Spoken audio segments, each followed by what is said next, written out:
I'm going to be real with you. If you console war in the year 2025, you're like the biggest loser, okay?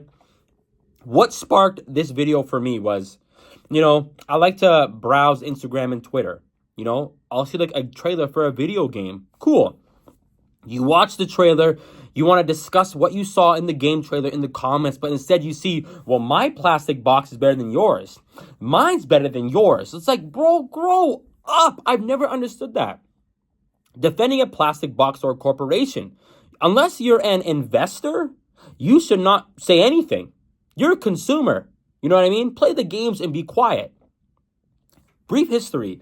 I was born in 1997. I've been playing video games since I was old enough to hold a controller. My older brother and I, we started with the Nintendo 64, the PS1, PS2, but then once the Xbox 360 came out, we saw Dead Rising, an exclusive, and we rushed to that. Ever since then, I've been on 360, Xbox One, and now the Series X. I like the Series X. I think it's a great console. And when it comes to the PS5, I think it's a great console as well. They're both pretty much similar if you truly think about it.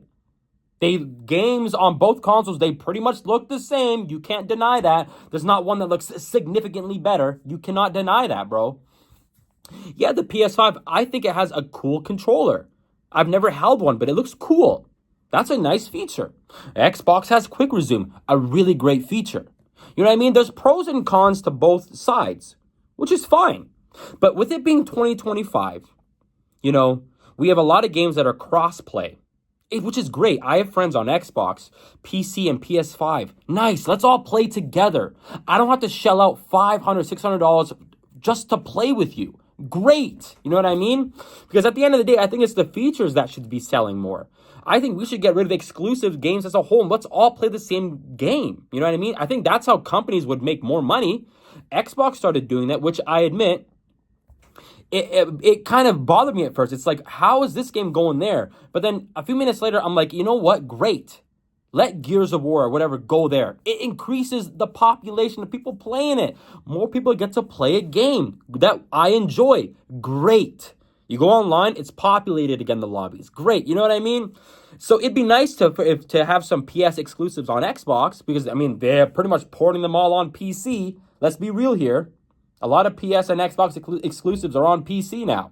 If you want the best of both worlds, you might as well just buy just a PC. Because with PC, you're not paying to play online.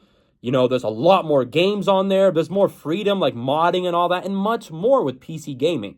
Now, for me, I'll always be a console gamer. I have no issue with that. I love console gaming, But to compare one to the other, saying yours is better than the other, that makes no sense to me. Both consoles play pretty much the same games, and they pretty much look the same. Both sides have subscriptions. Xbox has Game Pass. PlayStation has PS Plus. I prefer Game Pass because I get to play first-party games at day one. Doom comes out this week. I can't wait to download that. In Canada, new game prices are $94. Black Ops 6, thank God it was on Game Pass because I dropped that game like 2-3 months in. I'm glad I didn't spend nearly $100 on Black Ops 6. So both consoles have subscription models. There's really not much of a difference. But you have people that think they're investors. Oh, well, the PS5 sold more than Xbox. But what do you get out of that? I don't understand it. And by the way, McDonald's, yeah, they sell more hamburgers than any other fast food joint. McDonald's is shit. Then you know that now. So for fanboys on both sides to throw sale numbers, what do you get out of that? Someone tell me, okay? Because I don't know. If anything, I think get rid of exclusives. Let's all play the same games. In fact, in both companies, Sony, Microsoft, they made one console.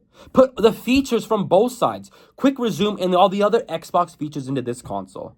Any PlayStation features into this one. Sorry, I'm not sure what PS5 has when it comes to features. Put it into one. That's my opinion, you know what I mean? But we have both consoles competing when they're practically the same. They just look different and they have a different logo on it. You know what I mean?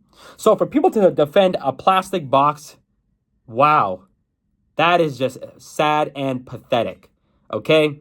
Because give it time. I think a few years from now, Sony's going to budge and start putting their exclusive on Xbox. And when it happens, then what? You know what I mean? Just play the games that make you happy, play with who makes you happy, and go from there. Because to be real, at times, I feel like switching to PlayStation. I asked my cousin a few days ago and a few of my friends, because I have friends on each console, PS, Xbox, and PC. I'm like, what's the difference between an Xbox and PS5? Because he's owned both. He's like, well, aside from the PS5 controller, like, I haven't noticed much. So it's like, you see what I mean? So at the end of the day, play what you want to play on, whether it's by yourself or with friends. Just have fun, man. It's a fun hobby, man. Even though today, like, a lot of games are releasing broken, that's like the only bad part. Play games and have fun, man, and stop defending a plastic box. You look stupid, okay? So if you console war in 2025, man, get a grip on reality. Seriously.